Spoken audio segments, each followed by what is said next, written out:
สบายดีFC ทุกคนสบายดีมื้อนี้อันนี้คือเก็บภาพบรรยากาศที่บ้านเนาะลงมาบ้านเด้อทุกคนเด้อลงมายามครอบครัวบ้านเรือนพอดีสร้างเป็นมาติเพดานฮะประมาณนี้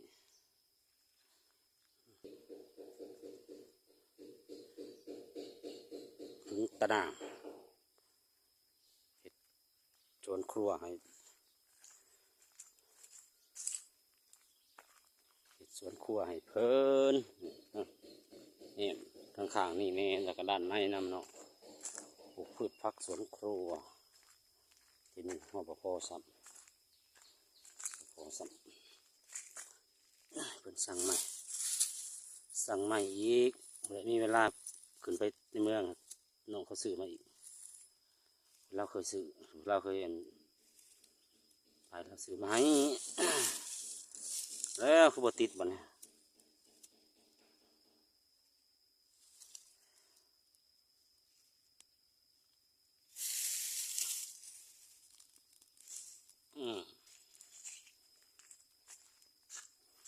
ทางมือเสาเนี่ย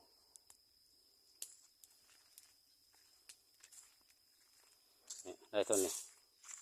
ม้วนหนึ่งมันอยู่มันยาวอยู่เท่าไรวะ8 เมตร2 ม้วนกับ2 8 16ประมาณ16 เมตรมันก็ยังขาดอยู่ม้วนกลัว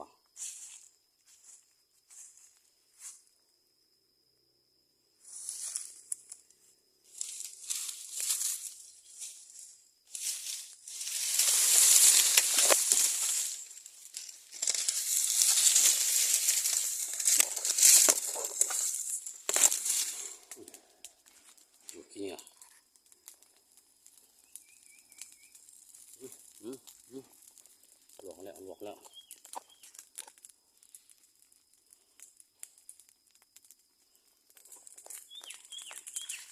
ยิงไฟทุกคนแล้วท่อน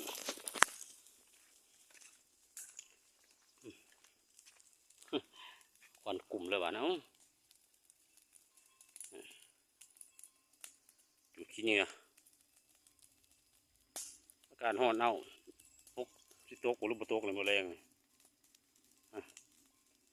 จะทำเป็นสวนครัวทุกคนเลยปลูกพืชผักสวนครัวตะไคร้นะครับไม้ยืนต้นมาปลูกอยู่มุมนี่มะม่วงตอนจะเสียมะม่วงยังแล้วมาตอนใส่ตัวนี้งา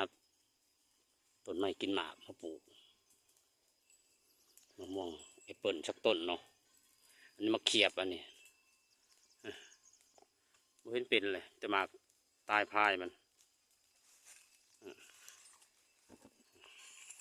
ประมาณนี้ผลงานมาทุกคนเลยหอมบอลเล่อุปกรณ์ทำประโคบเนาะยังขาดอยู่อีกประมาณม้วนหนึ่งก็สิโอเค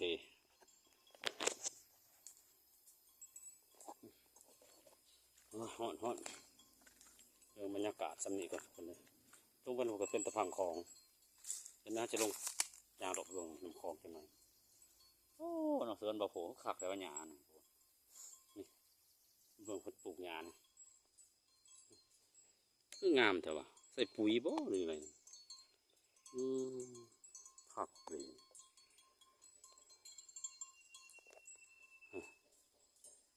หยาสะบัดงามเลยพันยังกันเนี่ยหยาเนี่ย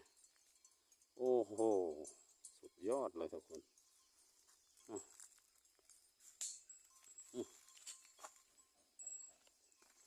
ไม่อยู่บ่งานเจ้าของบ้านนั่นนี่ก็อยากงามอยู่ได้เลยเนี่ยเป็นกระปูคือกันอยู่เนาะ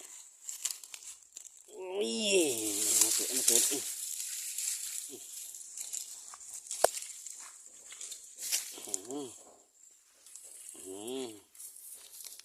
ลินในก้อนไฟยามตอนบ่าย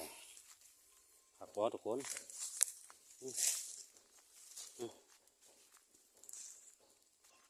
เดี๋ยวจะพาทุกคนลงกันไปเบิ่งแม่น้ำใหญ่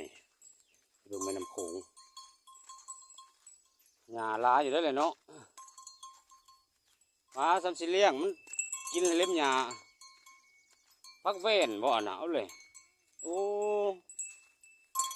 พักแวนง่วงก็กินอยู่แล้ววะสับปะไปลึกเนาะลายอีหลีให้บักใหญ่หนึงน่ะ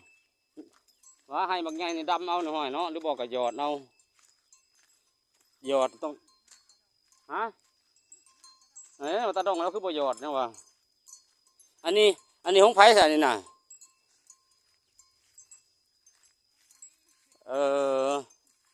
ตัวคันเราจะดำมาแล้วสิแล่อยู่บนให้บักใหญ่นั่นนี่น่ะบ่เป็นยังเว้ยมาหาทำงานนี่ค่ำแล้วนี่วันจูดห้องใหม่ซ้ำนี่เอาให้ไม่ไหม้นะสิมันไม่ไหม้ซะแล้วแห้งห้อนแห้งเอามันลินขี้พุ่นลินขี้ดินลินนั่น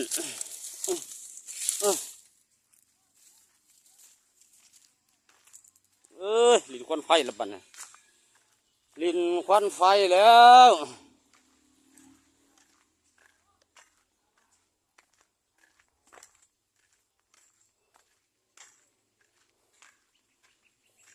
กู้เขาห่มไว้แล้วย่านฝนตก